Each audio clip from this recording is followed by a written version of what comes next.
Happy Monday. It's December 9th. We have no idea where Soto is going while we record. We're recording at 5:34 p.m. Eastern on Sunday, December 8th. Naturally, it's going to happen at 2 a.m. and you're going to listen to this at 7 a.m., 9 a.m., 10 a.m., whichever you do, and you're going to say, "Wait, these guys are idiots. They didn't have the Soto thing." If one of you guys is around and Soto signs, we may do like a bonus 15-minute reaction show that might be worth it. I do have something I want to talk about Soto wise off the top, but we had a ton of other signings late last week and over the weekend. We're also going to play GM for the Colorado Rockies. Buckle up, Yes. people, and the Detroit Tigers. It is the Just Baseball show. As always, it is brought to you by BetMGM. Jack, Aram, you thought Yankees Dodgers World Series ticket prices were weird. What do you think the get in price for Notre Dame, Indiana in South Bend is? Oh, it's got to be crazy. In South Bend? Secondary market, $1,000. Whoa. $1,002 is getting the door on the secondary market. You're seeing how much money is being created here from these expanded playoffs and everything in college football. I'm hoping we'll see at a much lesser level, obviously, but we'll see some things maybe happen in the college baseball scene and some more like fun with that and buy-in, I think, from colleges to make this thing happen. But the thing about it is, with this much money being thrown around in football, it Be does stupid benefit not to all expand. athletics. It Yes. benefits everybody. It benefits absolutely everybody. We talk about the buy game and like at the end of the day, I know some of these big, college baseball programs will take a charter. I'm not sure if like an LSU baseball takes a charter or Miami baseball takes a charter. I would assume sometimes they do, but for the overwhelming majority of college baseball, college softball programs, and I mean all these other quote unquote non-revenue sports, like they rely on that early season buy game to essentially pay for field hockey's trip across the country if you play for UCLA and you got to go play Maryland because that's a conference game somehow. So it's like I totally understand that, and I'm with you. The college baseball parallel,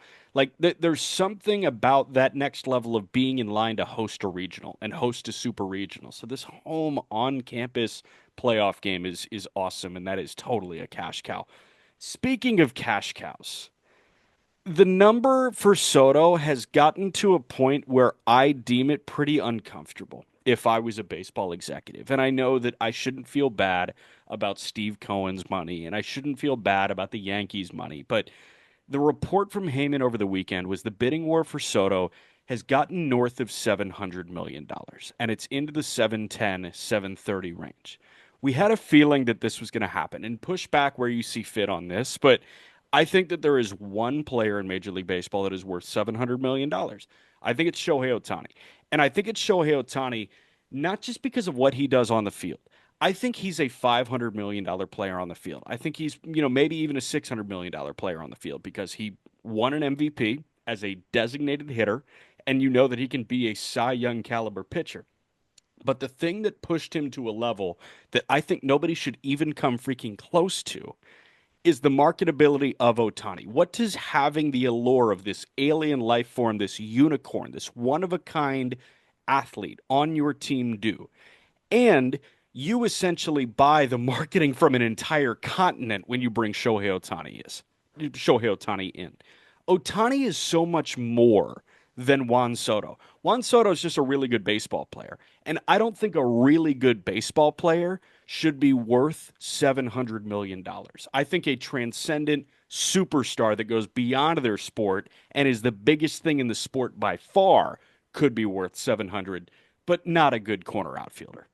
I mean, yeah. So I think it's a culmination of things where you have a guy hitting free agency at such a young age relative to most that that money, that number gets so big because we're talking about 13 plus years here, and you can backload it or defer and all that good stuff. But I agree with you. Like the 500 to 600 range, I was like, okay, that makes sense because of what I just said.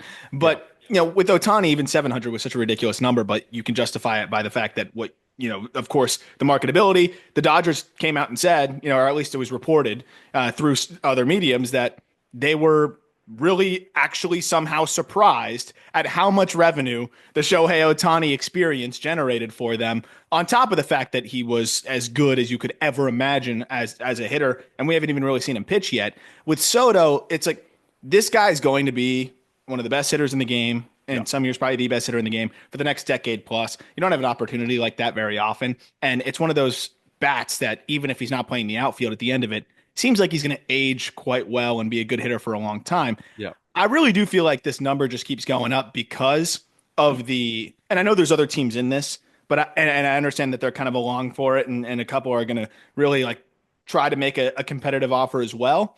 But I really see it as this Yankees Mets push and pull ultimately, and the Yankees optically really can't let him go to any of the contenders. Yeah. No matter what, even if the Dodgers were to, you could make a nightmare like case for every single scenario. The Blue Jays, like that's just another team in the division that just can't happen. Right. The Mets are supposed to be the little brother in town. Obviously, Steve Cohen's changing that, but the Yankees just made the World Series and they've continued to combat that narrative by again getting there and trying to just put together a better team every single year.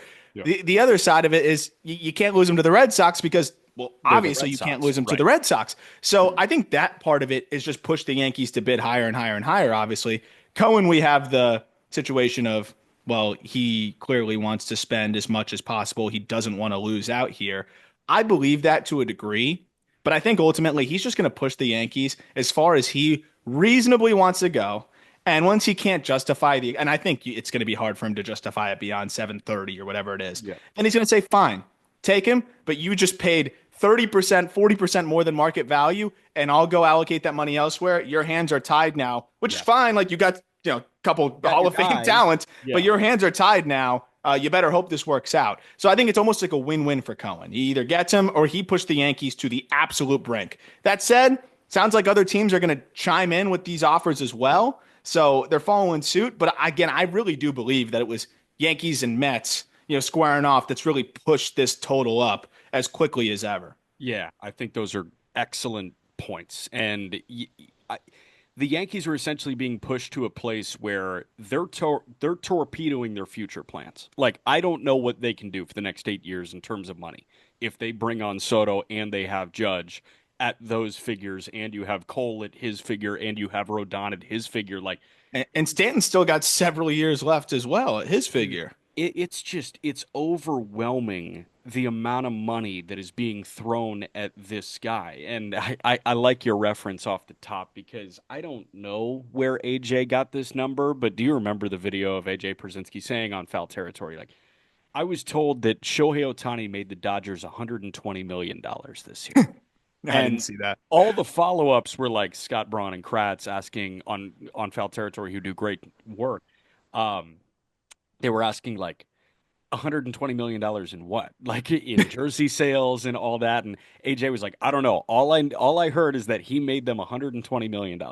I don't know the validity to that. I will say, based on everything that a Brandon Gomes said and an Andrew Friedman said, it makes me think that that number, whether it was jersey sales, whether that was TV ratings worldwide, I don't know how they got those funds, but they probably net more than $70 million on Ohtani. And the I average, quote unquote, is 10 years at $70 million AAV.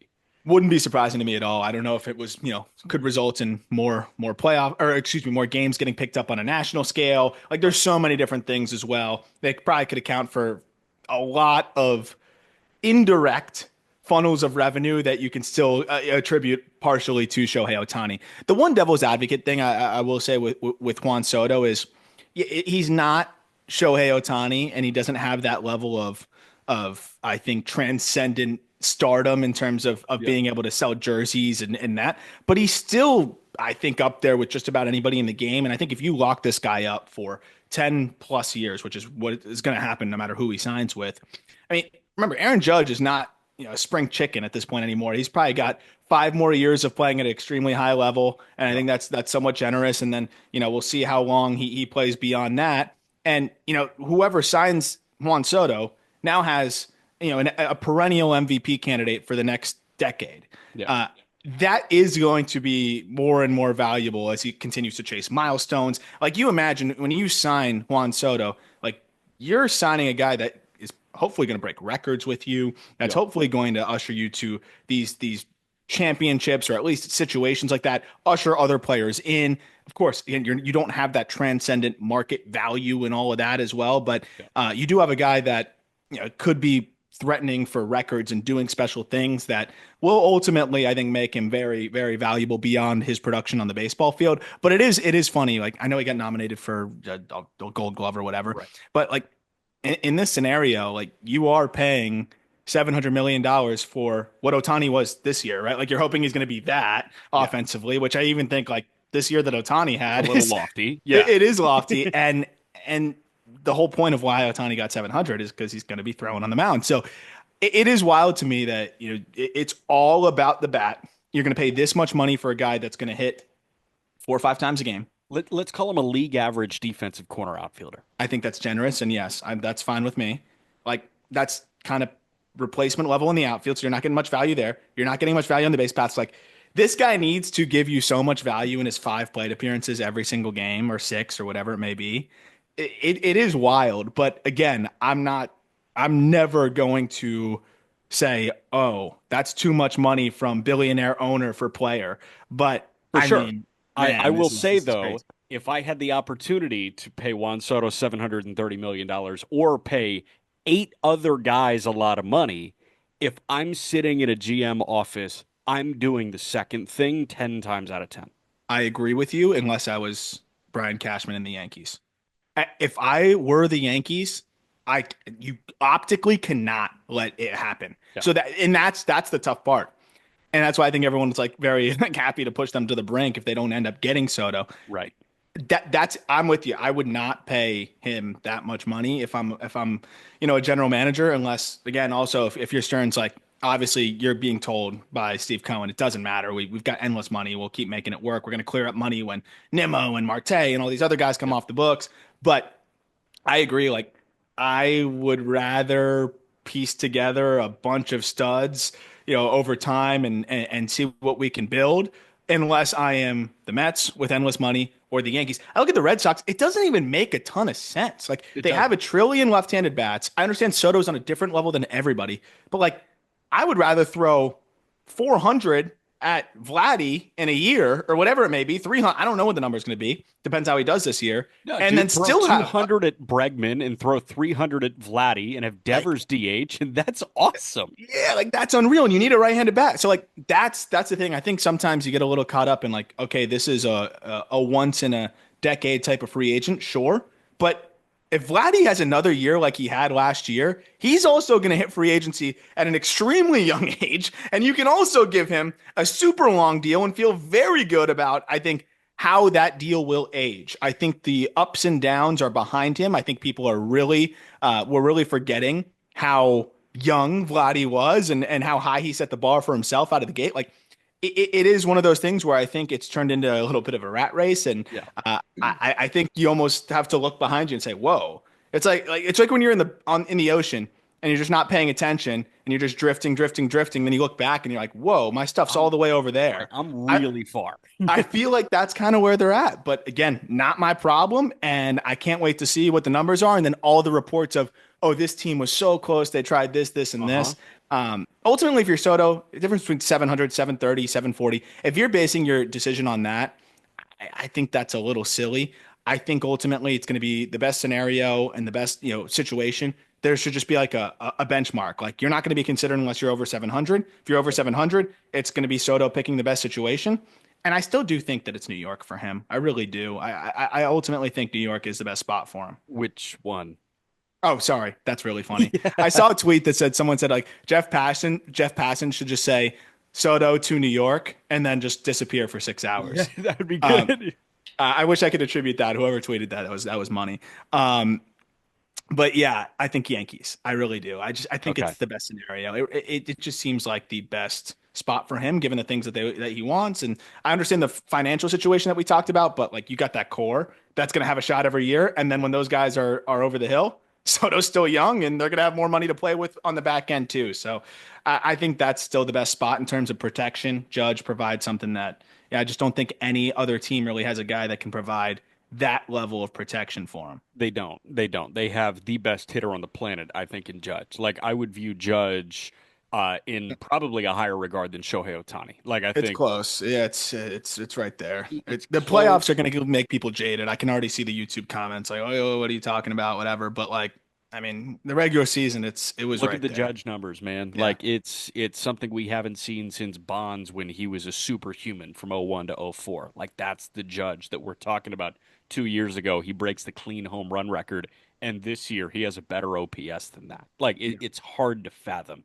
Last thing on Soto, and then we'll get to guys that actually put pen to paper over the weekend.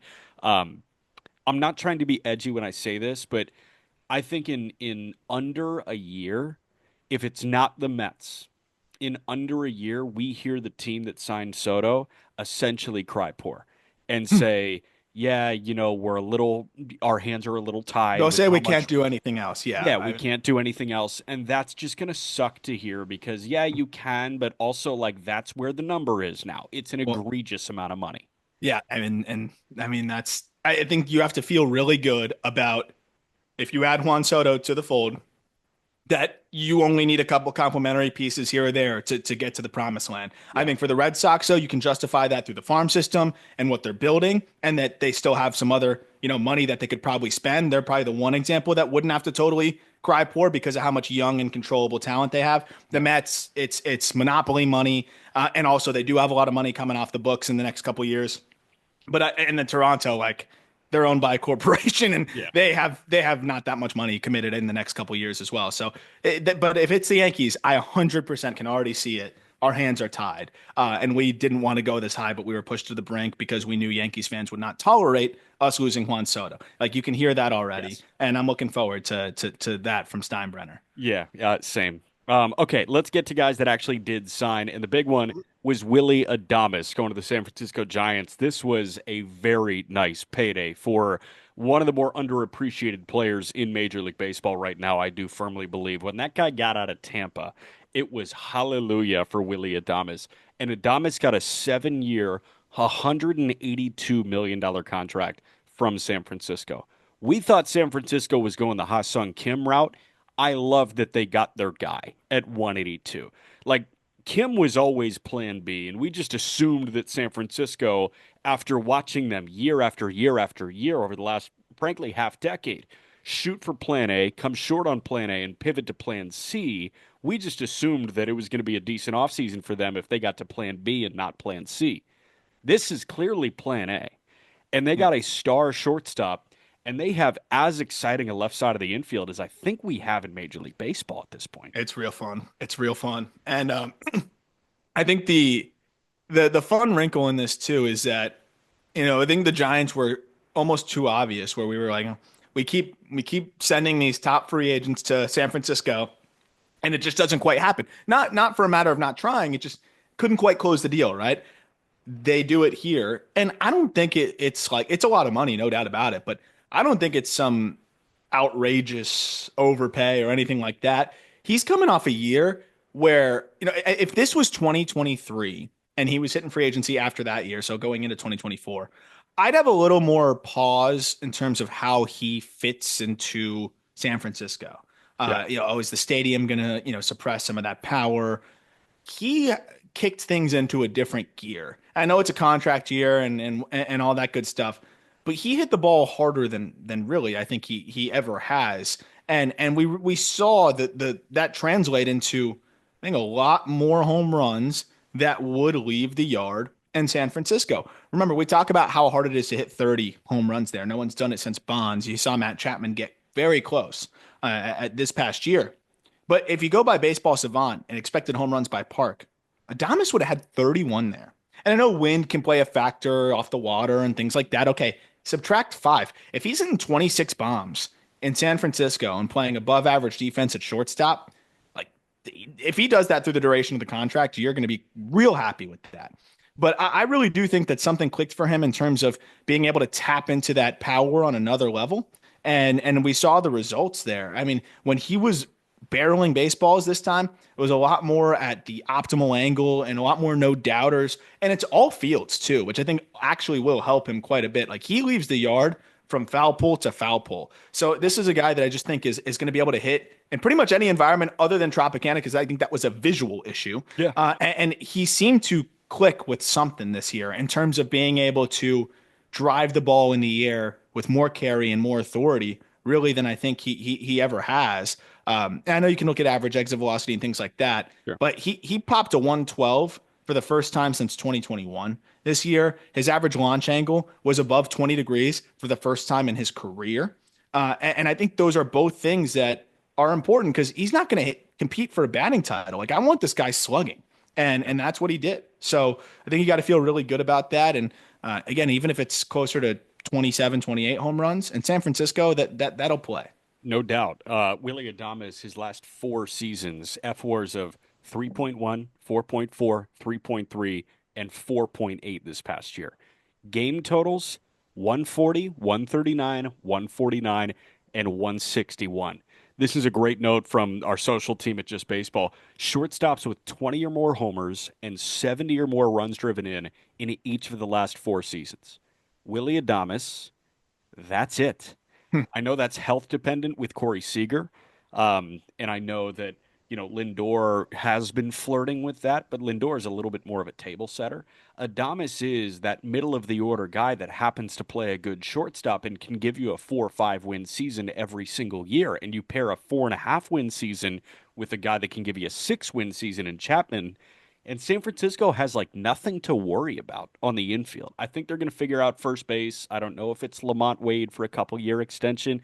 I don't think it is probably, but I mean, dude, like they have something cooking, and you have all of a sudden that trio of arms up top, or that duo of arms up top, and Logan Webb you already extended. You have a platinum glove defender in Pat Bailey, and then you have a platinum glove defender in Matt Chapman and a very good player in Willy Adames. You start to see the team identity moving forward, and that's really all we've been asking for Yep. San Francisco. Well, and now you can put Tyler Fitzgerald in a role where he goes from you're stretching him a little thin to Yeah. wow, he could excel. Like it could be a Awesome second baseman utility guy. Yeah, or a or an really good awesome utility second guy. baseman. Yeah. Either or, platoon with somebody at second and then move all over. This guy played some center for them. He could plug in at first. Like that's the role you want, not like hold it down at short for us, even though you're not a great defender there.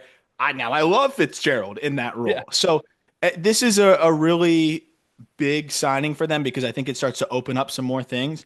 And, I think they took a big step in the right direction last year. I think a full year of Robbie Ray being available now, I think that was a very sneaky move, which we've talked about. I think you got to feel really good about the Giants. I don't think they're done either. You're not signing. A lot of teams wanted Willy Adames. I imagine, including, the Dodgers, which was reported. Like, I imagine that there was a pitch made to Willy Adames by Buster Posey and saying, hey, Yes.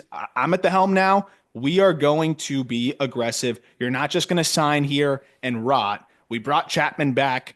We want you here. And I know we lost Snell, so we're going to allocate more money here because, he went to the rivals. We're not playing around. There's no way Adames agrees to a deal this early unless I think he was sold on the idea that they're going to keep pushing. It doesn't mean that they're going to spend $1 trillion, but No. they're going to sign a few more guys. Remember, Conforto off the books. Like, there's a few other ways that they can continue to spend a little bit more money. You ready for a loftier take? Burns is next. They've been I in the think it's very mix for possible. Burns for a while now, and Burns went to St. Mary's, which is a Northern California school. Like, this is clearly a place that has some sentimental value to him.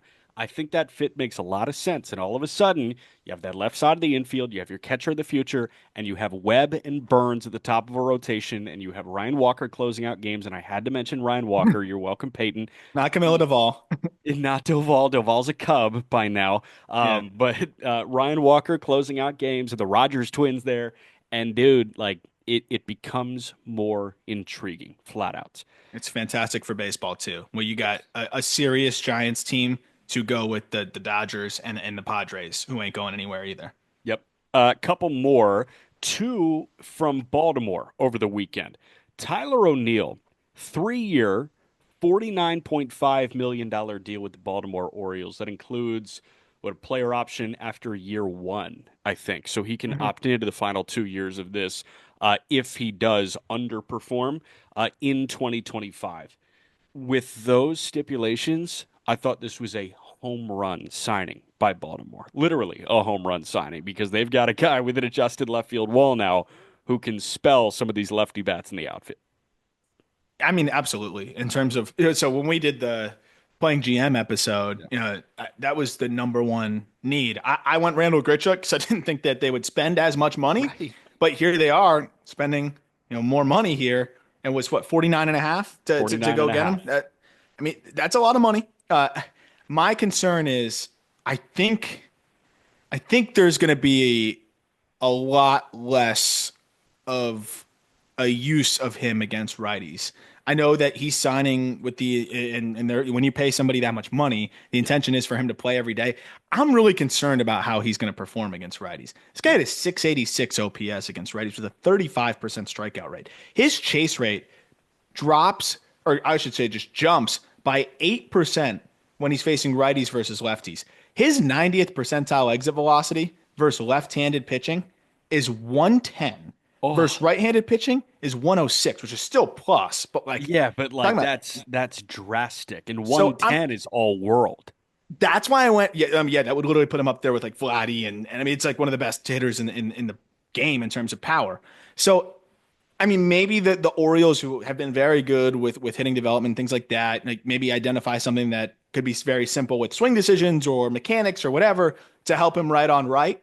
But this is a lot of money for a guy that could end up being needed to have some shelter from right-handers at times. So that was my only concern. I'm not going to complain about it because we have been begging the Orioles to spend, and here they spend. And this is a guy that when he's healthy and doing things right, like he can play at an all-star level, and we saw that last year. Huge that they moved the walls in too for him. Otherwise, it would have been even more of like a whoa. But the fact that he can go get it in the outfield too when he's healthy, like that also helps. But you know, I'm very interested to see what Randall Grichuk signs for because if Yeah. he signs for like $30 million or $25 million or whatever it may be, like it might be Could have been a a better better fit. option at that price point. But again, I'm not going to fault I'm like, finally, they're spending. You love to see it. And I just hope Tyler O'Neill can have a little bit more success against righties. If he does, then this O's team, I think is looking a lot better. But I think this also closes the door on Santander. Oh, no doubt. That's probably okay though, considering that I think Santander was the other riskiest free agent signing this year, and he's going to be a hell of a lot more expensive, He might presumably. get double. He might get double the money. So you think that you can get a Tyler O'Neill for half the money of what you would have paid Santander? I think that's huge. And the other thing, I was texting with our buddy Brendan Mortensen at Masson. He made the point where it's like, you may need some age in, a good way in this lineup. Like that lineup did seem young at points during the 2024 season. And it's like, okay, where's the leadership going when Santander is out the door? You look at Mullins, are Gunnar and Adley the leaders of this team? Well, they're both in their mid 20s.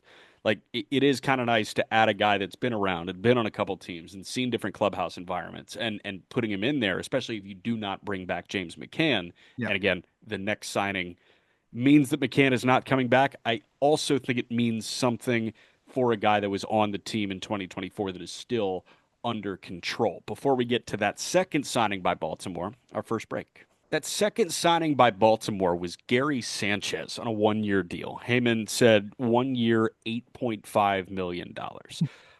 There's your backup catcher for Adley. So thank you very much for everything you did, James McCann. But we're going to upgrade offensively with Gary Sanchez, who can also clear that newly renovated wall in left.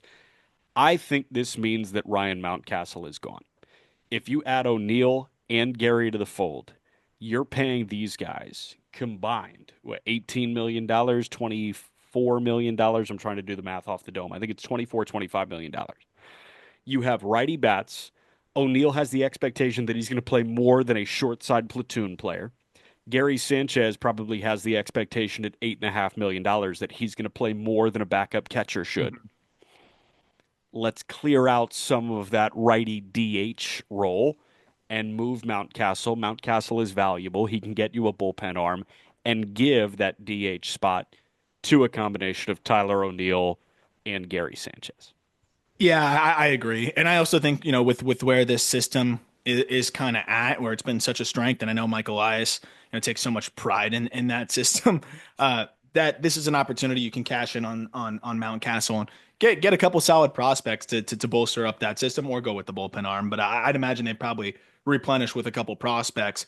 And I agree. Like I think if you're deploying Gary in the right spots, he can ultimately. He didn't hit lefties as well last year, but historically has hit lefties really hard. Like No. he's going to be very productive, I think, there at first base in the platoon role slash catcher, and I think that could be or the DH spot, and then they shift somebody else to first base, considering he hasn't played a ton of first. I'm trying to think of like trying to see how much first he's actually played in his career, but regardless, like then he fills that DH spot, and you slide O'Hearn to first or whatever it may be in those days where you still want to go a little bit more first base or a little bit more right-handed heavy, but still have to have somebody else play first. He is playing a little first right now in the Winter League, which is worth noting. Interesting. So yeah, that could be something that he keeps getting reps in. But I agree, Kerstad, regardless, either Kerstad and Mayo can also play first base. exactly, and so I think ultimately he'd be taking that DH spot. But regardless, it's going to be helpful for them, and I think it does make Mountcastle potentially expendable. Only catcher in the last 10 years with more home runs than Gary Sanchez. Go.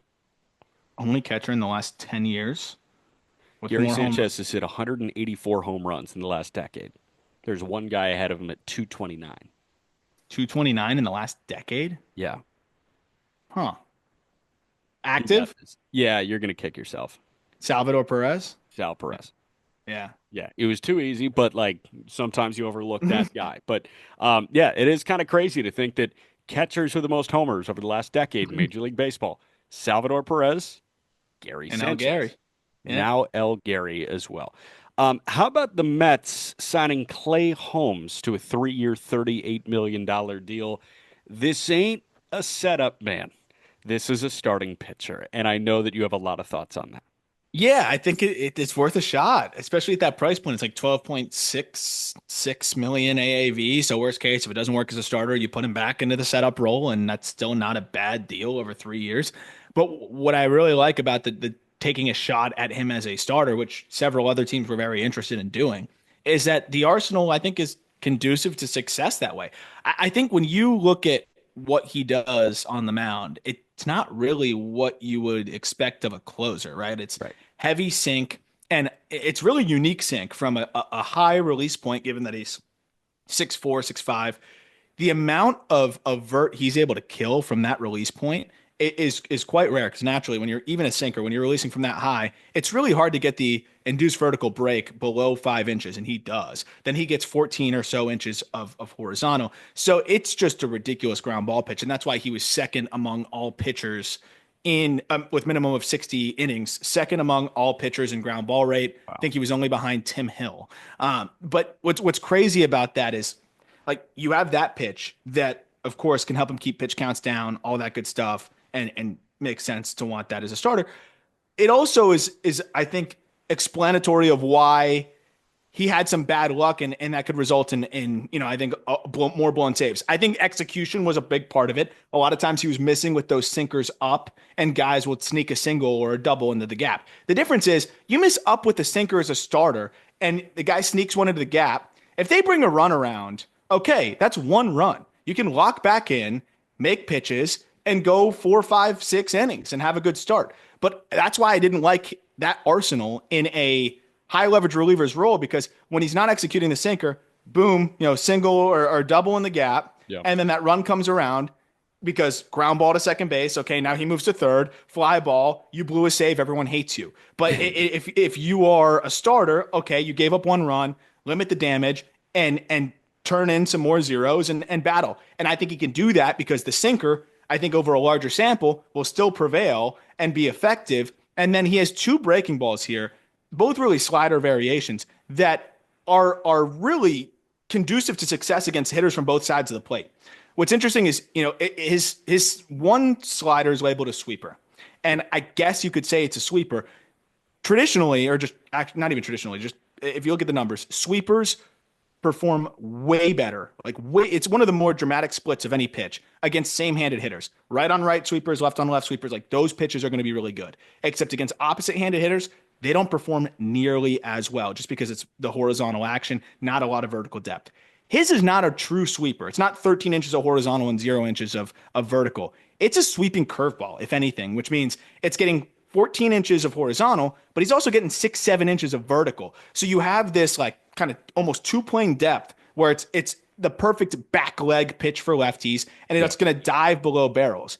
And if that wasn't enough, his other pitch is a harder slider that has more gyro type of action. We always talk about on the call up those gyro sliders, and his is like slurvier. It's not true gyro, but by that it means it's diving downwards more, right? It looks like it's diving down off the table.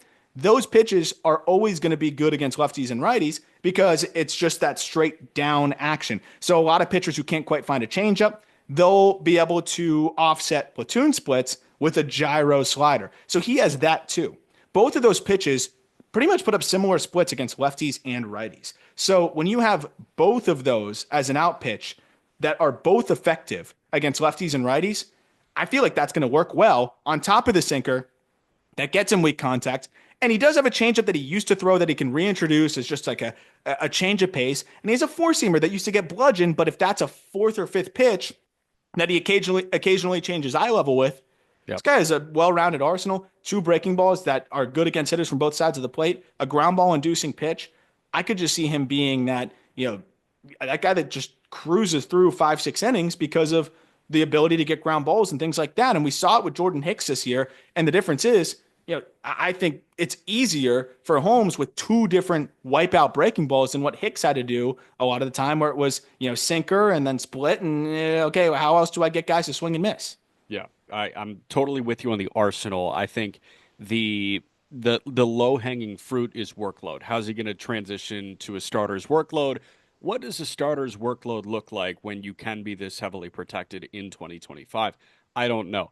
I think what you can look at is when he was a starting pitcher in the minor leagues, and this guy could throw 130, 120 innings in a minor league season. He threw 136 in Altoona in 2016, then 112 in 17. Then in 18, he threw 130 innings essentially between the Pirates and the minor league affiliates. But you look at appearances over the last 4 years, he got the ball in games 69 times in 2021, 62 times in 22, 66 times in 23, 67 times this past year. He gets the ball all the time. He's proven to be a durable reliever. Granted, he's only going one inning at a time, but when a guy is that comfortable taking the ball in a back to back day, taking the ball 3 days out of four during the throes of a season, you feel like that can transition into 4 or 5 innings every fifth day, especially when he has experience doing that. And this was a guy that debuted on the older side, quote unquote. He debuted when he was 25 years old. So I do think that this guy has A, enough experience as a starter in the minor leagues, and B, proven durability to work consistently in a bullpen to think that the starter workload can complement the starter arsenal, and you may get a starter that is worth way more than the price point that the Mets gave him, which is awesome. And the Mets might have found a bargain here, which you never want to hear because they don't need bargains. It has a chance to either be a ridiculous bargain or a market value deal. So Yeah. like either way, it's you're in a pretty good spot, and it's a good roll of the dice. The last time that Clay Holmes threw 100 pitches was for your Indianapolis Indians Yep. in 2018. 100 innings. Yeah. I think, Oh, did you 100 say pitches in 100 an outing. pitches? Oh, 100 pitches in an 100 outing. pitches in an outing. That was Yeah. also the last time he threw 100 innings. Yep. There So you go. both So could I be true. mean, 100 pitches in an outing is he did it plenty. I mean, I'm looking how many times he threw 90 plus pitches in his minor league career. It's over 2 dozen, maybe Yeah. 3 dozen. Now, we're also, 6 years removed from Yeah, that, yeah, for but sure. he's But at done least it. there's some experience of it, and like we saw that matter for Seth Lugo, who did it older than, Yes. I think a Clay Holmes is. Yeah. Couple more free agent signings quick before we get to the Rockies and the Tigers. Shane Bieber is back to Cleveland. I'll be honest, this one took me by surprise.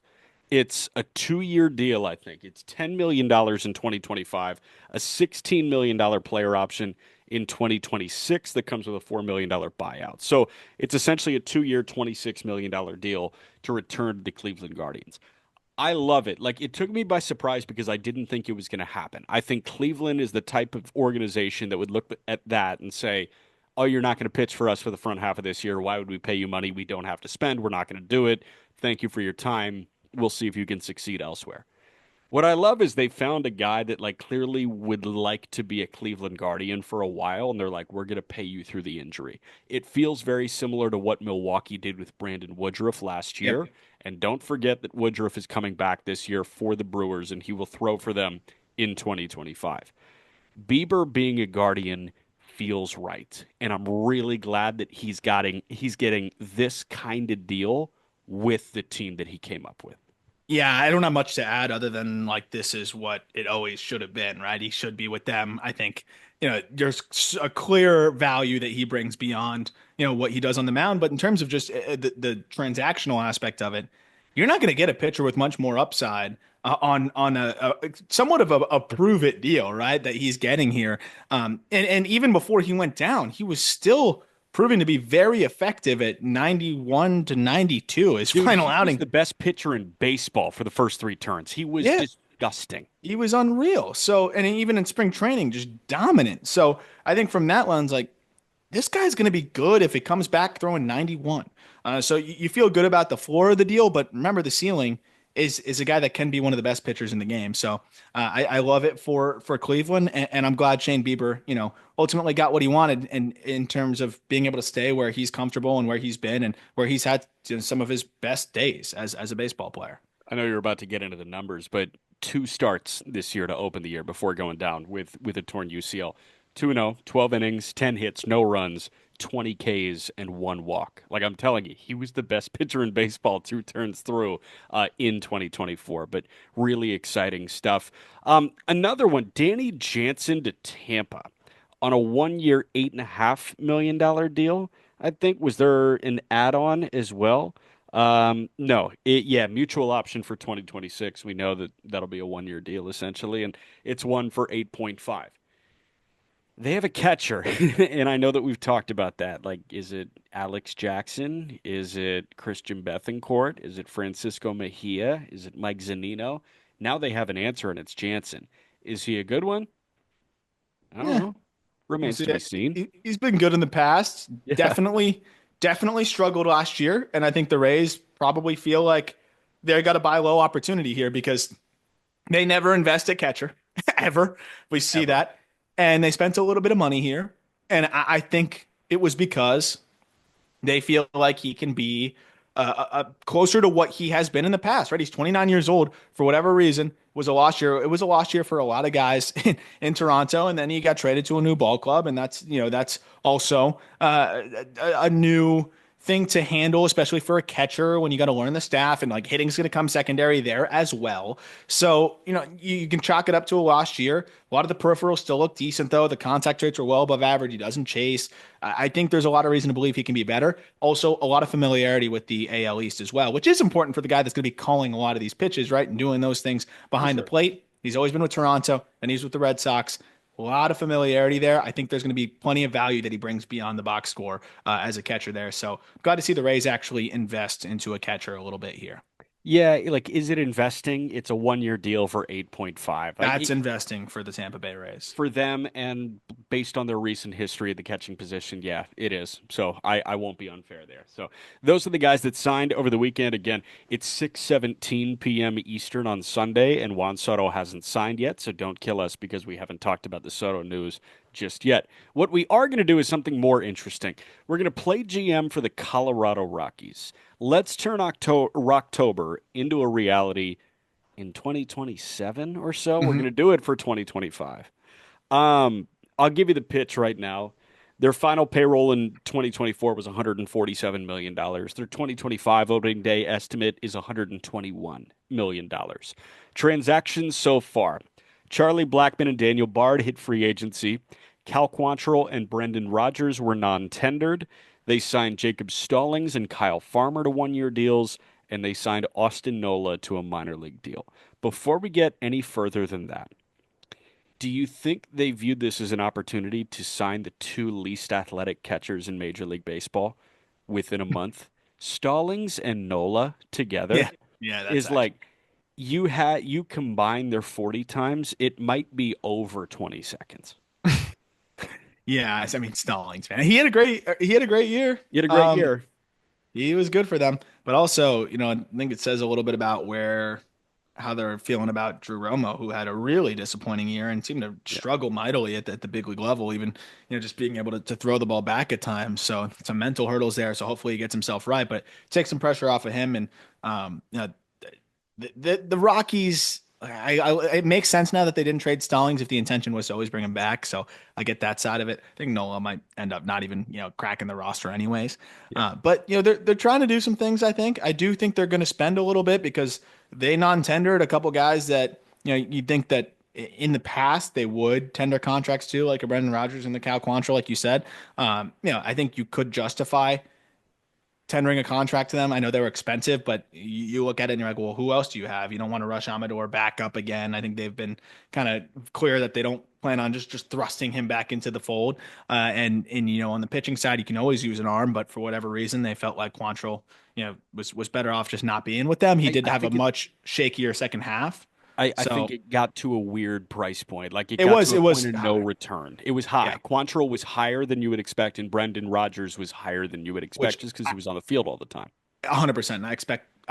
Yeah, I understand both of those if you reinvest that money Right. into the position, and I think they will. So that I was looking for some, lower slash middle market buys for the Rockies that makes sense in terms of a player that would want to go there and who they may want to target. I still think you look at second base immediately as a spot. You got to remember that nobody wants to pitch there. They're Right. not going to trade for a pitcher. So the pitching side's kind of a joke. I only have like three. I'll be honest. I went crazy with the Tigers. I'm excited to do that. Yeah. I kept it pretty surface level here because there's just not much to do. Yeah. One intriguing bat at second base if we're ready for that. Yeah. Or is there anything else that we need to canvas through here on the roster? I don't think so. Like, unfortunately, and it sucks because we are branded as, Rockies diehards, but there's just not much you can do here. Like, they purchased Owen Miller's contract from Milwaukee. Like, Owen Miller could be a utility guy. It's just really hard to look at anybody on the available free agent list or look at anybody on the trade market and say you should be a Rocky. So give me that intriguing bat at second Well, base. also we're getting Herman Marquez back for our staff, so we got to And feel good about that. Senzatella. Yeah. And Senzatella. Um, I think the one area where you're looking for, I think just a boom, and I also think first of all, Tovar seems like he took another step in the right direction. Like I think this guy could really make an impact next year. Brenton MVP vote Doyle, getter. yeah, Ezekiel MVP vote Tovar. getter. Brenton Doyle, clear stud. Was a lost year for Nolan Jones, who I mean, we saw what he did 2 years ago. Like Yeah. this guy's going to be better next year. So you can see the little core there. I like Kyle Farmer as just a plug-in guy as utility, but again, they need somebody better at second base. And I can guarantee you, Chris Bryant can't be worse. I don't know what he's going Right. to do, but he can't be worse. The intrigue for me is Jorge Polanco.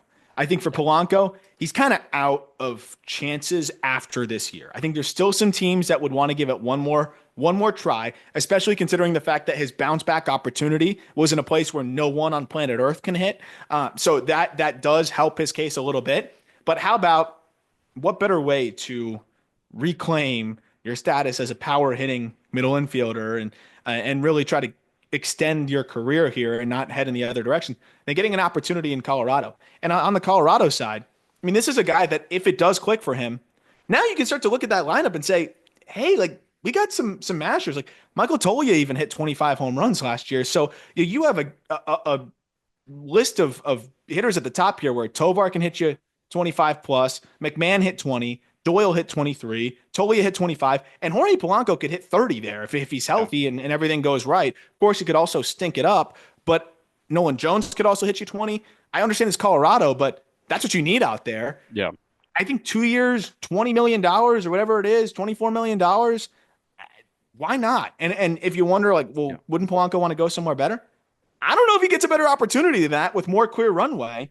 It doesn't totally block Amador because you can always move him around. You could decide to move Polanco to DH when Amador is ready, but you presume that Amador may not be ready till the latter half of the year, and you figure that out then. But I don't think that's the other thing is you kind of want that stopgap. I think Polanco's perfect for that, and if he's balling out, you can always just flip him too. You could absolutely flip him. It feels very similar to what their hopes were with Jurickson Profar in 2023. And Exactly. it didn't work. He was, I think, the worst qualified player in Major League Baseball by WAR. But if that happens to a Jorge Polanco, like that's okay. Like that's what these guys go to Colorado to do. They figure out if they've got value. Profar, the answer was no after his Rocky year, and then he goes to San Diego and he has the best year of his life. And it's like, okay, what happened here? But I do like that fit a lot. Um, I am curious about the corner outfield situation just because I want to know if Chris Bryant factors into that whatsoever or if he's just a DH. And I don't know. It sucks that he's one of the worst contracts in Major League Baseball because I love Chris Bryant. I've heard nothing but great things about Chris Bryant, and I want him to succeed. He's from Vegas. He signed with Colorado. He got a bag, and I root for Chris Bryant really hard. Yeah. But it's just not working. He's not on the field. I hope he doesn't clog the DH spot and he can play a little bit of left, and then all of a sudden you can move Jones to right, and that outfield of Bryant, Jones, Doyle, that can sell some tickets. Sam Hilliard's in the fold. I do think you are hitting the point of let the kids play with a Mhm. Jordan Beck or a Zach Veen or a Yanquiel Fernandez. I think it's probably time to just try one of them instead of Sam Hilliard. Yeah, and you say let the kids play. I agree, but also with that same notion, like there's a chance that they may not be ready to play, and Be you got to good. plug Yeah. somebody else there. So you kind of got me going on. You need like I think just an insurance policy. Yeah. So just a vet that can grab a spot there, and I'm looking at like a Manny Margot potentially Sure. as just a guy that off the bench. You're in a perfect world, he's platooning slash on the bench. But if one of the young guys is not performing, okay, Margot plugs in there, and we have somebody that can play at a replacement level, which you're hoping you can do. So my thought was how expensive is like a Mike Talkman? That's another one that I think could be a good option. But I think more teams would want Mike Talkman, right? Like, but it might be a good landing spot for him because So again, he's going to play well there. if more teams want Mike Talkman, what about like a David Peralta or an Eddie Rosario, guys like that? Like that just feels a little bit better than Sean Bouchard for me on the bench. Jean Bouchard. Yeah, any of those guys. Who do you like more? The only reason is that they have Hilliard, who is a lefty. So I was thinking, Yeah. do you want a righty back in that fold? But they also have Hunter Goodman, who they might want to just play a little bit more in the corner outfield. I don't know what their plan is with a Hunter Goodman either. I think it's back Um, up Tolia and be the break glass in case of emergency catcher. yeah, I guess so. Negative 1.2 out of 4 last year. Holy jeez. Uh, It's really bleak. It's really weak. Yeah, I pick one. I think any of those any of those guys work. The sexiest one that we brought up is Talkman. Do we just want to give him Mike Talkman? I think Talkman, you can imagine he's gonna have some better opportunities there for him. Um, And like Tolia's kind of there, Mike Talkman in a way where he's gonna play first base and they can fill in the outfield a little bit. okay, so what about Dylan Carlson or Brian De La Cruz? Brian De La Cruz is a great one. I think that's 100% who Okay. send Brian De La Cruz there. Let's be realistic and give him Brian De La Cruz and call it a day. I So, forgot he's a free agent. Yeah, Brian yeah, De La Cruz, non-tendered after the non-tender. Marlins traded him. But if you ask the local beat writers, that cover the not beat writers, I should say, the people that aren't on the beat that cover the Yeah. Marlins sparingly, Yeah. and focus more on the Dolphins. The Marlins traded their best hitter in Brian De La Cruz. It was unfathomable that they could do such a thing. How could you do that? Meanwhile, the Pirates traded prospects for him and non-tendered him. Yep. So yeah, I actually like that. And honestly, it could be a good spot for him. He's had stretches where he hits the ball all right. Yeah, send Brian De La Cruz out there. Okay, deal. Brian De La Cruz. Brian De La Cruz and Jorge Polanco were the offensive additions. I said let the kids play. Let the kids pitch. Dolander's going to pitch at some point in 2025. He should Sean pitch. He Sul should pitch opening day. I don't even care. Like, I'm with you. I think he can be there because he proved very successful in Hartford, and there's zero point in sending a pitching prospect to Albuquerque. So Dolander should be there ASAP. In that same breath, Sean Sullivan should be there ASAP, and Carson Palmquist should get bulk innings for yeah, Colorado ASAP. There was one external option that I saw that could be a good addition to the back of that rotation to buy some time. Alex Wood is just weird enough for a uh, 1 year deal. yeah. I was gonna go Ryan Yarborough. Okay, yeah, like Any just give me weird. They love bizarre lefties. There's two for you. Alex Wood or Ryan Yarborough. Who's I mean Yarborough's weirder. Yeah, Um, and was Yarborough non-tendered or was he DFA'd? uh, Oh, let's see you're the making transaction log for you're Ryan making me Yarborough. dig deep. That's something I definitely don't have off the dome. But Yarborough could make some sense. I'm trying to compare ground ball rates because Yarborough does kind of get a fair amount of fly balls, and I think that's something that you may not want out there. Alex Wood on the other side of things. Let's see the ground ball rate for Alex Wood. My gosh, what It's do you so think Ryan sad that we Yarbrough? don't have it off the dome. Ryan Yarborough, Yeah. by the way, just elected free agency, not DFA. Okay. Do you know where Ryan Yarbrough went to school? No. Him and Justin Verlander, Old Old Dominion. Dominion? They were Old- Monarchs? Yeah. Wow. What do you think? Alex Wood? I think Alex Wood's a little more fun, And more but funky. Alex Wood's gonna want to start. No, like he started majority of his career. Yeah, maybe Yarborough just because he can be a Swiss Army knife. Yeah, go Ryan Yarbrough. Okay. Our additions to the Colorado Rockies. I'm not doing anything to that bullpen because, like, I don't think there's going to be a single I reliever that wants to go to No, who the Colorado. hell wants to go there? They'll sign somebody that has no other options. I put Griffin Canning in there to shift into a reliever role, but I mean, who cares? They'll pick up a Rule 5 arm and they'll call it a day in the bullpen. So, our additions to the Colorado Rockies are Jorge Polanco, Brian De La Cruz, and Ryan Yarbrough. I'm sorry you had to sit through that. Yeah. We're going to get you to the Detroit Tigers, Oh, but I'm one ready to more go, baby. one more quick break.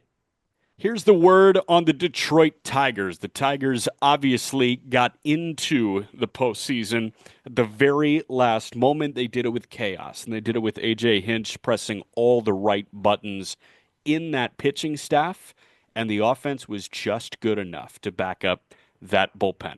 Their final payroll in 2024, $104 million. Their estimate on opening day in 2025 is $81 million.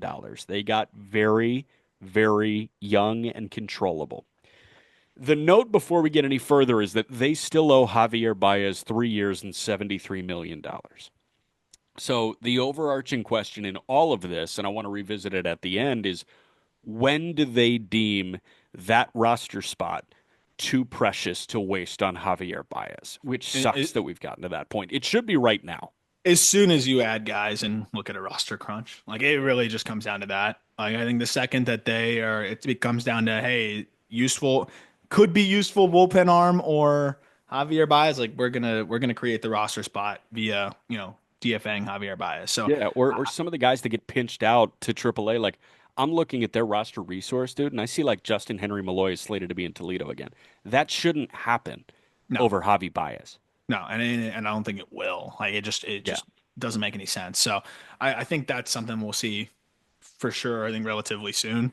yeah, Um, I, I'm looking at like I think when you look at the needs, it's a little bit more uh, authority in the rotation yeah, behind a Tarek Skubal. yeah, And to take some of the pressure off of a young Jackson Jobe, a Reese Olson who's still very young and was a little banged up, and maybe not as much reliance on a Kiter Montero who I love as like a okay, let's see if he can grab the 5 spot, right. versus hey, we need you to hold down the 4 spot. Yeah, I also really like Sawyer Gibson Long, but they kind of sneaky said like, oh yeah, we know he's rehabbing from an arm issue. He also got a hip thing done as well, so I'm a little nervous What? about that. But I love Sawyer Gibson Long as a prospect. Love the prospects that they added to the 40-man roster to protect from the Rule 5 draft that I think are also going to go into this bullpen chaos that we talked about. Like Scott Harris is also another one of those forward-thinking minds that knows how to identify bullpens, Yeah, identify bullpen arms. Tyler Madison, he's hurt, should be back at some point in the year. Elite gross. fastball. Yes. Tyler Owens, gross. They added both those guys to the fold. I think they can be great arms for them. So I think they're going to piece together the bullpen, be fine. Maybe you sign a guy here or there, but and then the bats, like you talked about it, they need right-handed bats Yeah, bad, and that's something that it would have made sense maybe to go for a Tyler O'Neill, but I could also see Scott Harris like he does not like high K rates, well right. documented, and clearly that's a high K rate coming from Tyler O'Neill. So it just never seems like the right fit, especially when you already have some guys that are kind of grandfathered in that are going to K, like a Riley Green and a Parker Meadows. Like I think they need somebody that one fits the bill of Scott Harris and two does actually cut that K rate for them a little bit. Yeah, Dylan Digor is going to K a lot. Like right. they got a lot of guys that are going to swing and miss. And I think that's something that I'd imagine Scott Harris wants to spell a little bit. Yeah. Transactionally, they've been pretty quiet so far. The additions are minor league deals. Jahmai Jones, they brought Eddie Leonard back. They brought Wilmer Flores, the reliever, back. They brought Ricky Vanasco, the reliever, back. One weird contractual thing that people may not understand at first glance is one of their big moves, quote unquote, was they declined the club option of Casey Mize. Hmm. That doesn't mean that Casey Mize is a free agent. That means that there was an agreed upon deal with the club option there. And the option is you could either pay him that agreed upon amount or you can decline the club option and he enters the arbitration process again. Like he goes through that classic 6 year thing that nobody that agrees to a multi year deal, goes through. So Casey Mize essentially turns guaranteed money back into arbitration, which unfortunately is going to be a pay cut for him based on what was initially agreed upon. But Casey Mize is still in the fold. He's not a free agent. Let's get that out of the way. You want to attack pitching or the lineup first? Let's go line up first because I have a couple things here. Okay. And I mean, again, I think it's right-handed bat you definitely need. Yeah. I think on the offensive side, I could really see them going the trade route and then using the money to go towards a pitching side of things. So I'll save that. But it sounds like Torque is gone, right? Like you can pretty much count on Torque being gone, and that's probably best for all parties here. It's all lefties essentially, especially now if you get rid of Torque. The only righties that you would have presumably in the starting lineup are Jake Rogers slash Dylan Dingler, Yep. and then Matt Vierling, who in a better world I don't really want in a starter's role. I want him in that utility role. Yeah. I know I've mentioned him a couple times now, and I like, but this is the fit, and I will not pitch him anywhere else. This is a free agent signing before I get to a trade. I will not pitch him anywhere else. I promise. He's not going to be this year's Boxberger. Randall Grichuk needs to be a Detroit Tiger. Okay. He struck out 16% of the time last year, first of all. Second of all, he we know he demolishes lefties, but this is a guy that performed right on right as well as he ever really has in his career this past season. He can fit into that corner outfield. I know you love Justin Henry Malloy. I like him too, but this is a different level of guaranteed production. I think you're getting there. Well, he can play the outfield. Malloy, like it really feels like it's probably a net negative defensively in a corner versus Grichuk is clearly a net positive in a corner and can fill in center if need be. Malloy is a DH essentially, and it creates that platoon DH with Kerry Carpenter. Exactly. And I just think Grichuk in that role with that team, I just like the fit. And again, just to put some context to it, against left-handed pitching last year, Grichuk hit 317, 384, 524. Also, the EVs were as high as ever, and he struck out 15.7% of the time against lefties. Against righties, 250, 291, 529 slash line. So he still slugged. Again, you're not a guy that you're going to want to deploy as much in those spots, but was better to where, hey, if you got a spot start him against a righty, he's still a useful player there.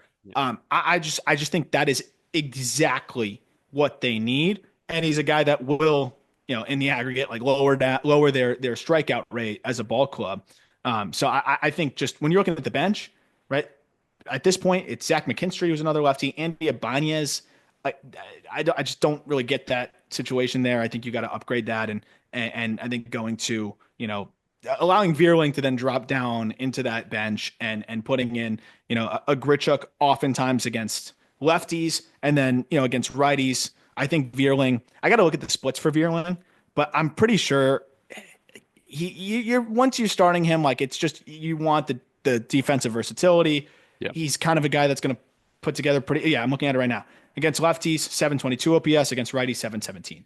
So, like, that's a guy that if you wanted to put him right on right in those spots, that's fine. Or if you want to go a different route, you can do that as well. But I just think Grichuk would be a perfect fit for them.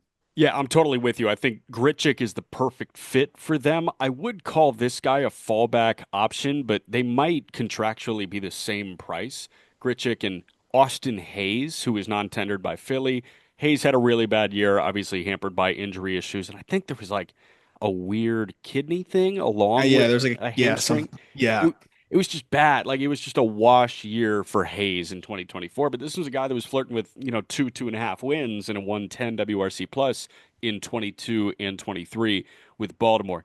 He might K a little bit more than what they'd prefer. I think it's like 23% over the last 2 years, but big league average K rate, you said was what, 23, Yeah, 24%? something like 23, 24% now. So that is a good like fallback. I do think he will actually be cheaper than Grichuk. I do. Grichuk turned declined. I think it was like a 6 million something dollar option. Yeah. I don't know how much Hayes will get. It depends on how much teams I think are saying, hey, it was a lost year. We've seen him be, guy that plays at a really high level in the past, which we've seen for stretches. But I do think that's a great backup option as well. And something that I kind of left out outside the obvious is that whoever this righty is that they bring in, if it's a Yeah. Grichuk or if it's a Hayes, the obvious plug-in is take the left-handed at bats away from Kerry Carpenter because it just seems like they're never going to let him, hit left on Right. left.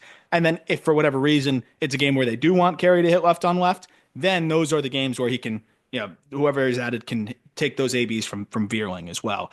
So you can kind of go either way and find a lot of ABs, like presumably for this platoon player. Yeah, and I think you essentially view him as a corner outfielder, right? Like you pencil him into the starting lineup every day, and you deviate when there is a lefty up, and you're probably not viewing it as a timeshare at DH with this guy. You're viewing it as, hey, he's our corner outfielder, and then he can DH against lefties, and that is when Veerling can play the outfield versus play third base or something. Like I don't know what the left side of the infield is going to look like. Do you feel like it's going to be Sweeney and Young on opening day and it's going to be Sweeney and Young in mid-September? Because that's the area that jumps out to me. I don't think they do anything behind the plate. I think they're very content with Jake Rogers and Dylan Dingler, especially the way that Rogers handles that staff.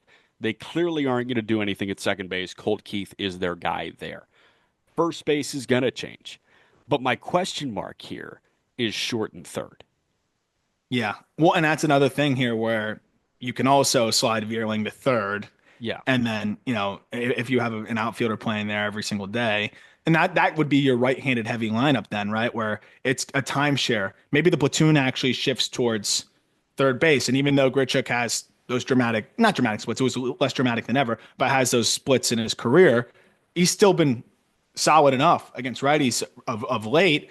You Yeah. have him as more of an everyday corner outfielder that also just offsets. You just need a lefty masher. It doesn't mean he has to only face lefties. Put him into right or left, whatever you want, probably right. Yeah. And then Veerling can kind of give you an insurance policy and platoon with a Jace Young / Trey Sweeney as well. But I think the tough part is Trey Sweeney is a good defender, so even if he's a 90 WRC plus guy, he's going to pick it well and you can get by there and feel all right. And you hope he Yeah. just keeps getting better. Young is not a great defender at third. So if he's not hitting, it gets tough quick.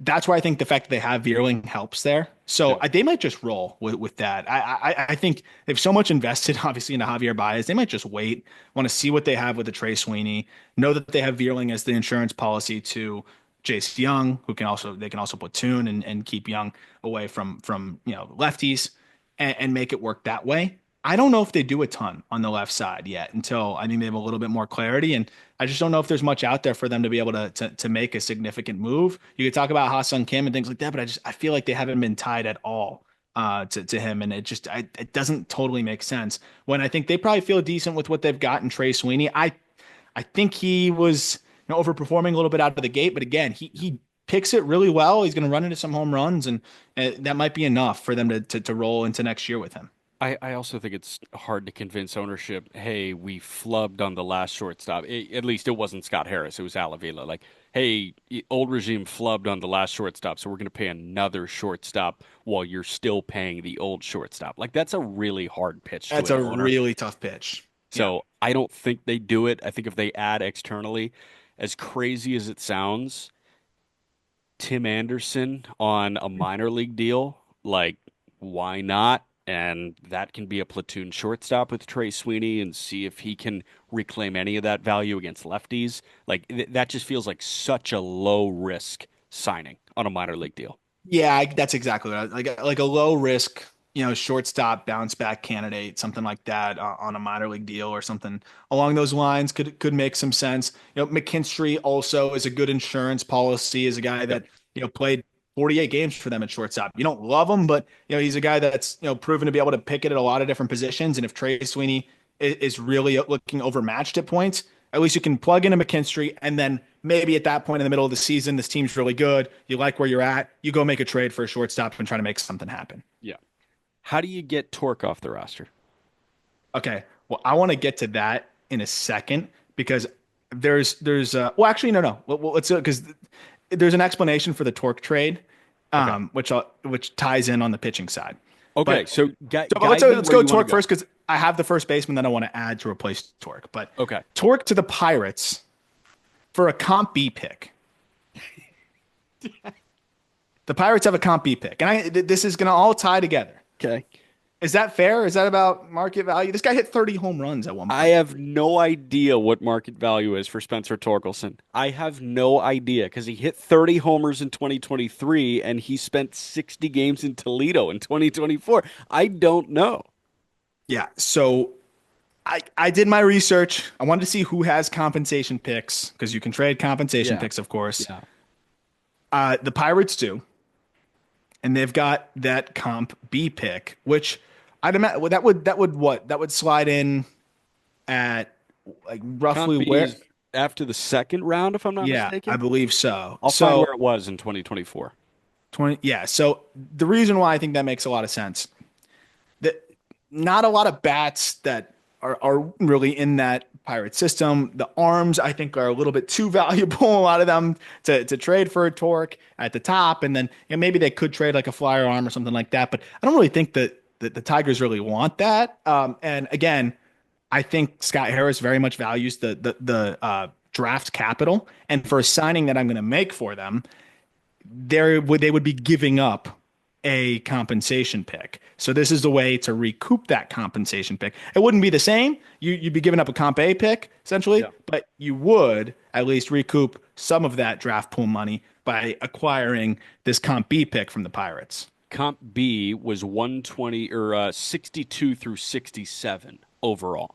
So that's a good pick. That's after the second round. And there were some guys in 23 that are intriguing. Like at 62nd overall, the Guardians took Andrew Walters, who's already in that big league bullpen. Baltimore took Jackson Bomeister, who they traded. Colorado took Cole Carrick. Like Pittsburgh took Xander Mueth. I mean, these are good players. These are legitimate prospects there that you can grab in the mid 60s. I know the Pirates like their draft capital as well, but Yeah, you but get a like chance to acquire a bat here that change of scenery candidate who hit 30 home runs in Comerica. yeah, Let's see what can happen. I, I mean, it would be pretty funny to have him and Henry Davis on the same team, but three number one overall picks: Henry yeah, Davis, Spencer Torkelson, Paul Skeens, all on the same team. yeah, they're all pretty much the same kind of player. Pretty much. Yeah, no, but I think it's worth a shot. And a comp B pick is not going to kill you. You don't trade from the farm. It's I think it's a also good spot. it's also their way to dip their toes into the Brian Reynolds first base experiment, where Reynolds can play first against, some righties and Torque can play first against lefties and Torque can play 110 games at first base and Reynolds can play 50. And then he can play some games in a corner outfield, he can DH some. It's a good backup in case, Reynolds just doesn't play well at first too, right? Yeah. Like, so you're not all in on that. And you can't go into the season saying, oh, well, Reynolds is going to, be good at first and it's going to work. And Yeah. It's what if like, it oh, who doesn't? is it now? Billy Cook and Yeah. like So Henry Davis. I like the upside there. And I think, for the Tigers, after they sign the pitcher that I want them to sign, at least you now get a comp pick, since you'd be presumably giving one up. Yeah. I like it.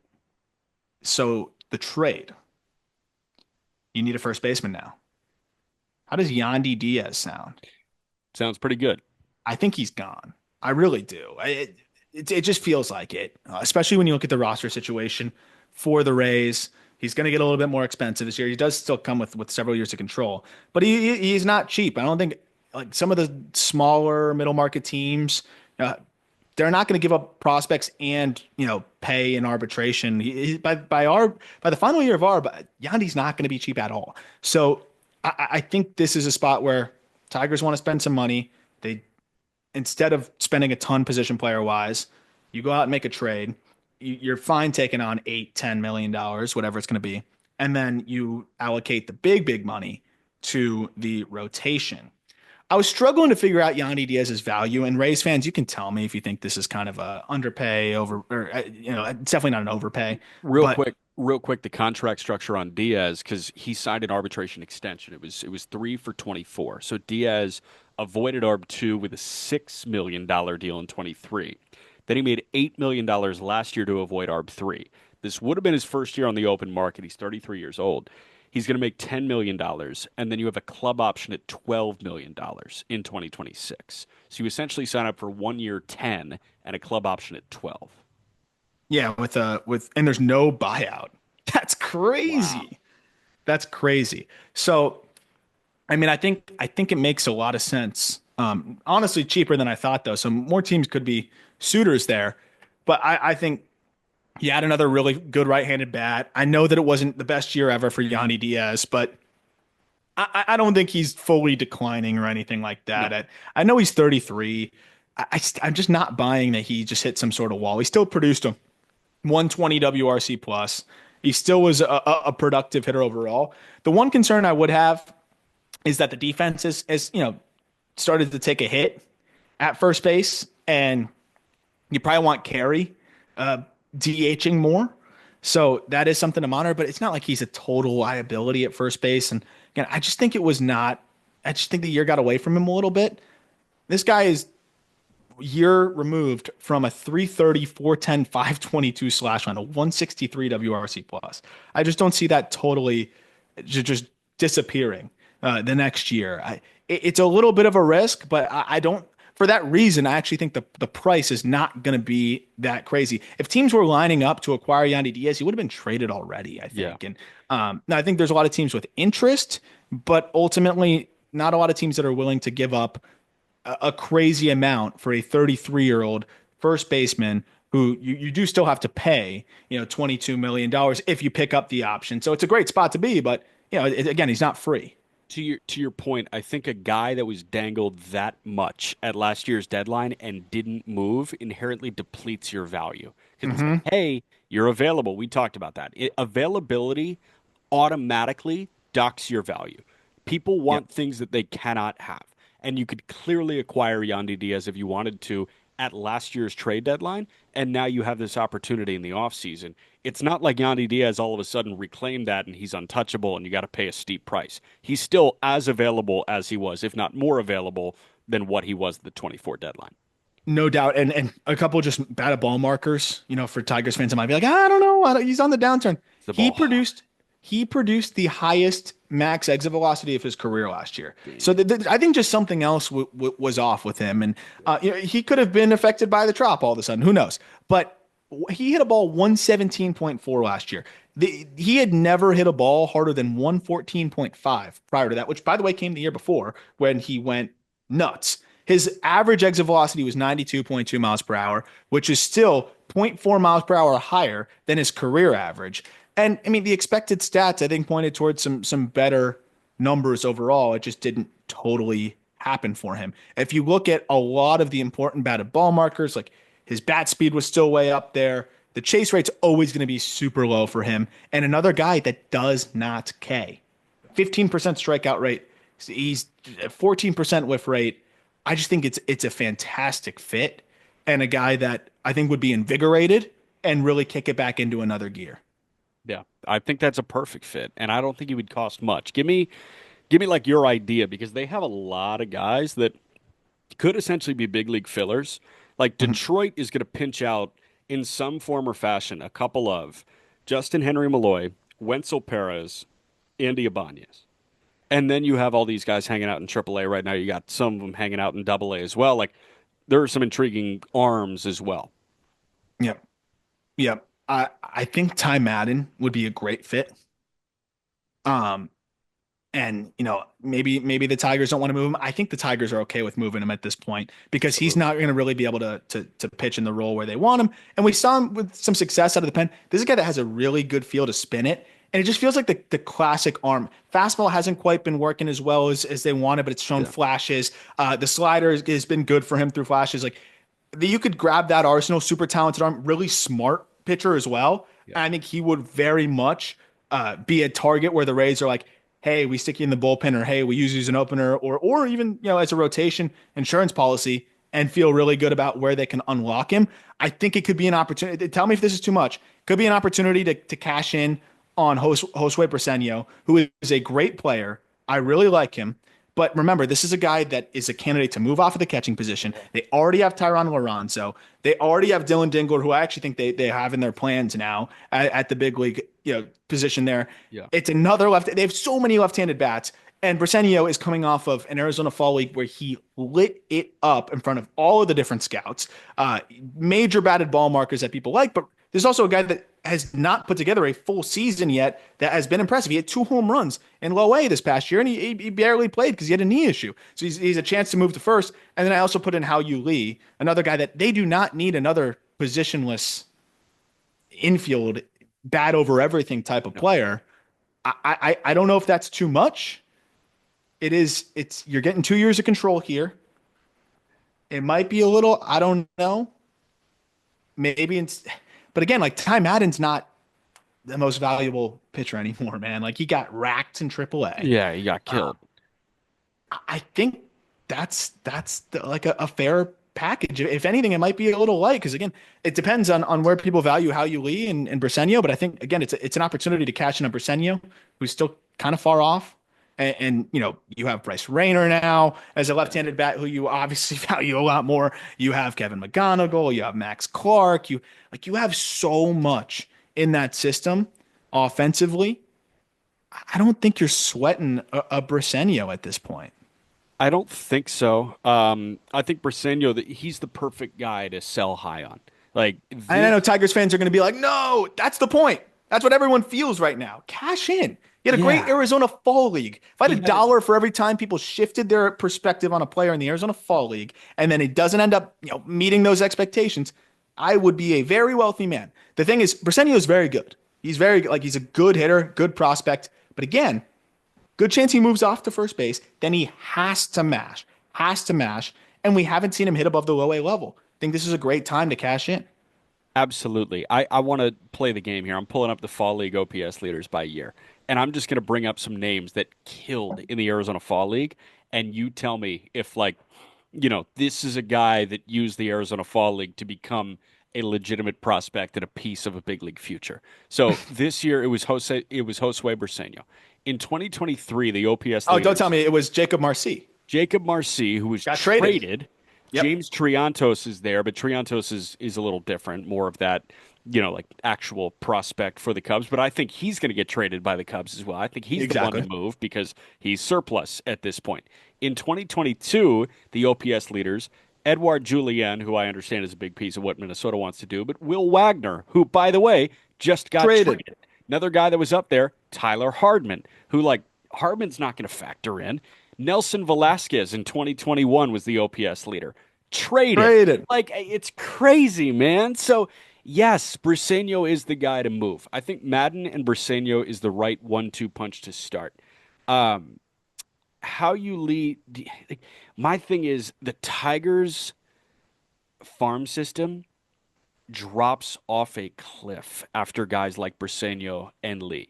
You have so much talent at the top. Like that big three of Clark, McGonigal, Tyron Lorenzo, and obviously Jackson Jobe. Like that Mount Rushmore prospect that Detroit has, amazing. And then Rayner is right there as well.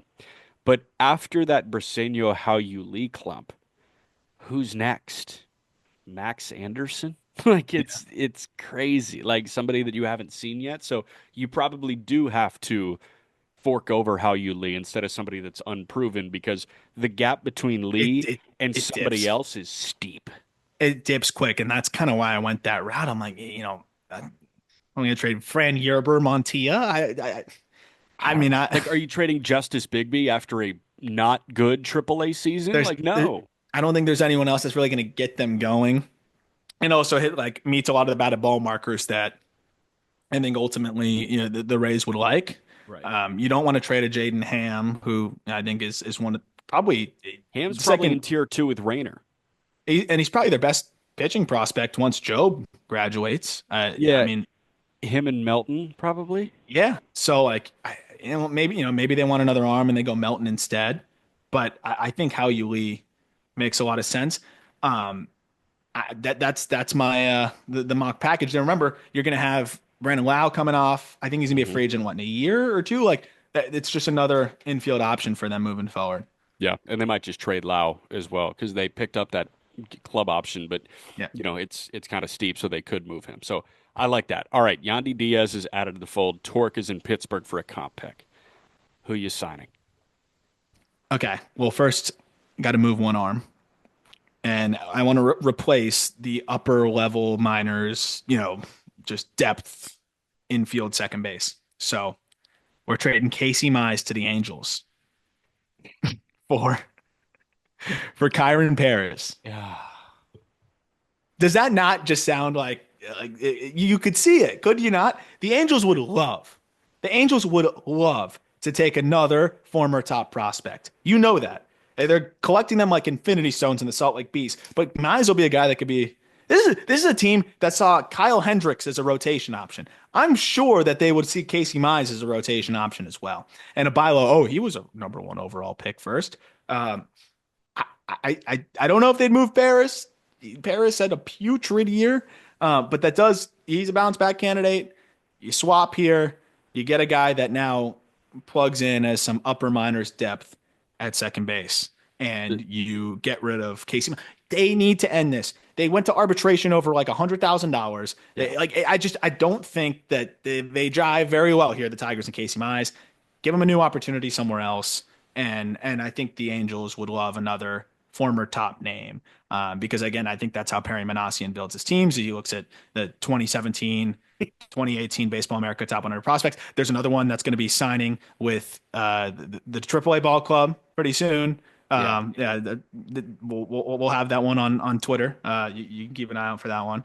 Um, but yeah, I mean, it's that's how they operate.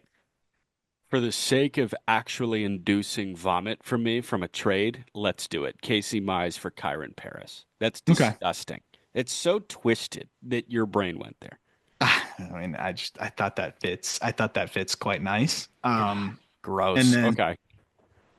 can we sign some more minor league free agents to the Salt Lake Bees that were former top prospects? Absolutely. Is Brendan Davis one? Brendan Davis needs to be a Salt Lake Bee. He needs to be a Salt Lake Bee. And then yeah, and then that's all I got there though. That's all I got. And then I got the big signing, Sean Manaea. You got to give him a comp pick. Teams don't want to do it. Yeah. So now I think you might be able to actually get in at a semi-reasonable price.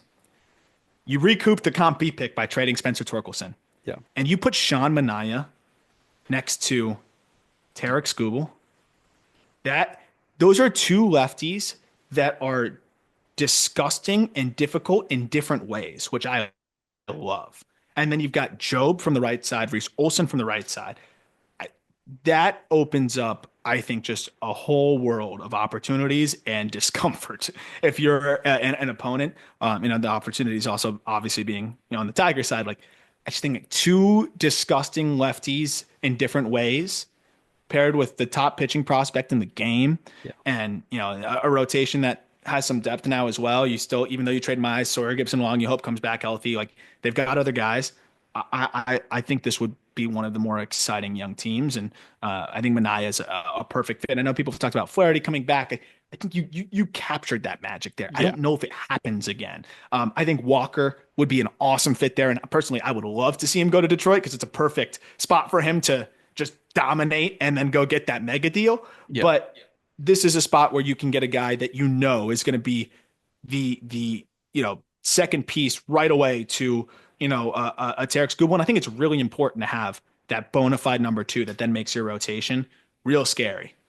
I saw two realistic big ticket signings on the starting pitching market, and it's Manaea and a reunion with Flaherty. And Hmm. I will take Manaea over Flaherty 7 days a week. Because what Manaea just did this past year was a change that resulted in tangible results. Like what Flaherty did was the same thing he's kind of always done, but Just he was executing. really good again and he executed. And I would take the guy that tried something new and was amazing at that new thing over, yeah, just tried it again and it worked this go around, Hmm. even though it didn't work for 2 years before that or 3 years before that. So I'm with you. Like Mania is the more comfortable one, and I love that tandem at the top. And if And there's, then, yeah, oh, sorry, I was just saying, if there was one issue with Mania this past year, the long ball. Was it 21 home runs? okay, put him in Comerica. Yep. How's that going to go now? He's going to have even more confidence. Exactly. So that creates a front four of Skubal, Mania, Olson, Job. And then the five can be the thing that AJ Hinch clearly enjoys doing, where he can open with Brennan Hanafy and then go to Brant Herter for 5 innings. Or he can open with Bo Brisky and then go to Kiter Montero for 5 innings. Or Kenta Maeda can go the front two and then he can bullpen his way. So you keep that chaos that was endearing for the five spot. And like, hey, if Kiter Montero throws to the point where you feel like he can start every fifth day and be good for you, Godspeed. If Great. Brant Herter gets to that point, great. Matt Manning, you never know. Like, Sure. That yeah. bullpen I'm not touching because that bullpen is perfect and he didn't lose anybody. So like I think that solves the Tigers essentially. Yep. I mean, that's what I would love to see. So, yeah, I think it's a great spot for them to be. I really do. That would that would make me feel real bullish about their situation. The only concern I would have is the left side of the infield, but that's something again you can try to address maybe at the deadline, Yeah. or you feel like it's good enough because you fortified everywhere else. Yeah. So the newly constructed Detroit Tigers starting rotation of Tarek Skubal, Sean Manaea, Jackson Jobe, Reese Olson, and then some combination of Kiter Montero, Brant Herter, Kenta Maeda.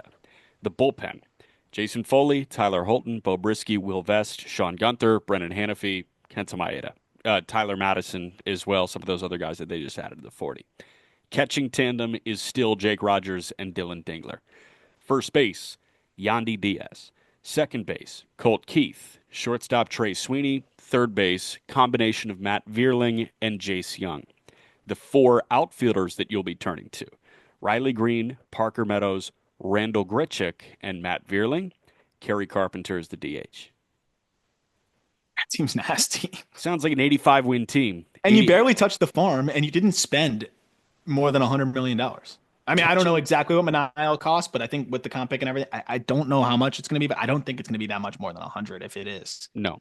Touching the farm was Ty Madden, Hao Yu Lee, and Josue Briseño. Like Briseño hurts a little bit for sure. Yep. But now you legitimately have a chance to be the one of the top threats, I think, out of the American League for the foreseeable future with how things are looking. Scuba ain't going anywhere. Manaea should be good for several years. Job's only going to get better. Clark The McGonigal, Lorenzo, they're They're on coming. the way. Like in the offense is young as well for the most part. It's a good spot to be, I think, if you're the Tigers. I would love this, No but I doubt. also did it, so of course I loved it. Yeah. Well, I like it, and I was along for the ride. I was in the passenger seat, and I greatly enjoy the end destination of that. So, And you got the comp B pick to replenish the farm a little bit, and Kyron Paris. yeah. Oh, yeah. I forgot about the net positive with Kyron Paris. Awesome. Love it. Excited. Everything you need is in the episode description. That was playing GM for the Rockies and the Tigers, also talking about all these free agent guys. Again, if Soto breaks, we may have like 15-minute bonus episode. We may not. We'll see what happens. If the number is $890 million, we'll definitely do a bonus episode. I think next go around is Houston. Do I have that right? It might Uh, be Houston. 24 oh, 25 off-season plan. Let's well, see. that's going to be a difficult one because they're extensively shopping Ryan Presley, according to Bob Nightingale. So we'll have to try to figure out exactly how that all works, how that all shakes out. Feels like a hard guy to move. Houston and Kansas City is the next one. Ooh, that's fun. All right, guys. We'll talk to you on Wednesday.